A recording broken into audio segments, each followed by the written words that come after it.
En una era de máximos históricos y euforia bursátil, una voz de prudencia resuena en el horizonte financiero, la de Warren Buffett. Hoy exploramos el indicador de Warren Buffett, descrito por él mismo como probablemente la mejor medida de las valoraciones actuales. ¿Nos encontramos al borde de una corrección del mercado? Ideado en 2001 y presentado al mundo en la revista Fortune, el indicador Buffett mide la relación entre la capitalización bursátil total de Estados Unidos y su Producto Interno Bruto.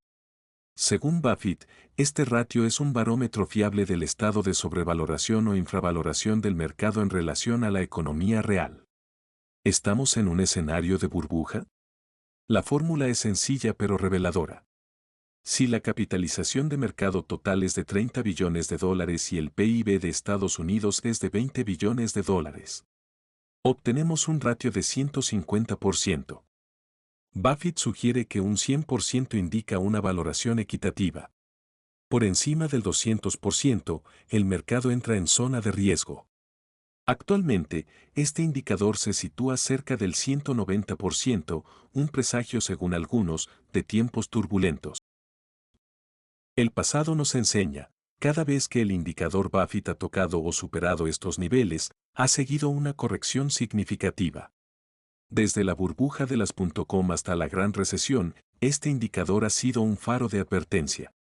En 2021, marcó un nuevo máximo histórico, precediendo a un año de ajustes en el mercado.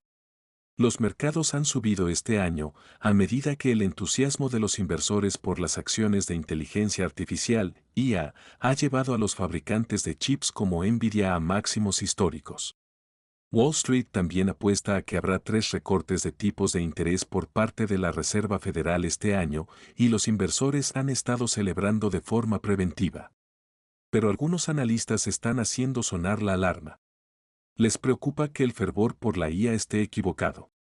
Además, 2 miembros de la Reserva Federal no han pronosticado ningún recorte de tipos de interés este año. Aunque revelador, el indicador no es infalible. Buffett mismo reconoce sus limitaciones, como la omisión de ingresos internacionales y la sensibilidad a los tipos de interés. Es una herramienta más en el arsenal del inversor, pero no una bola de cristal. Frente a estas señales, ¿cómo deberíamos posicionarnos?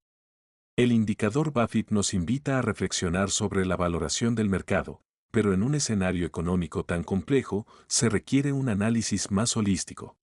La clave está en diversificar, investigar y, sobre todo, no dejarse llevar por la euforia o el pánico. En este mar de incertidumbre financiera, la sabiduría de Buffett nos recuerda la importancia de evaluar con criterio y cautela. ¿Estamos ante una corrección inminente o simplemente vivimos otro ciclo del eterno vaivén económico? Como inversores, nuestro reto es navegar estas aguas con inteligencia, equilibrio y una mirada crítica hacia el futuro. Suscribe al canal para más contenido educativo y estar al día de las noticias económicas a nivel mundial.